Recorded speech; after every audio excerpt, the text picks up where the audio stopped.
Hey everyone, welcome back to Food Prep Inc. Today we are going to heat up this spinach and cheese cannelloni that we picked up at Costco. Here's what it looks like. If yours did not happen to come with instructions, we are here for you. So you're going to take this and put it on a cookie sheet like this. Anyone will do. We're going to take this clear top off.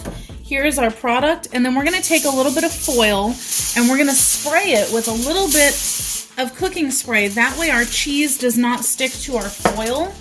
We're going to lightly cover this, and then while you're doing that, make sure that your oven is preheating to 400 degrees. So now that we've got that on there, our oven is preheated to 400. We're going to pop this in for 45 to 50 minutes and then check on it. If you'd like to support this channel, the easiest way to do that is using our Amazon links the next time you shop there. All right, guys, this has just come out of the oven. We're going to take this off and see how it is. Looks pretty good. It's nice and hot. It looks like all of our cheese melted through.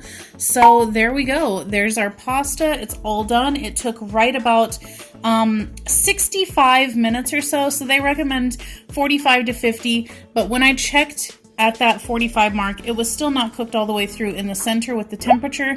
So we did put it in for another 15-20 minutes or so. So keep that in mind. Check your temperature on this. If you want to know how this tastes, check out our other channel, 5 Minute Eats, where we're going to review this. But today we hope that you enjoyed this video. Make sure to click that subscribe button. Check out all of our links down below, and we'll catch you next time. All right, guys, that's the video. If you like what we're doing here, definitely check out our other channel, 5 Minute Eats, and don't forget to give us a like and subscribe.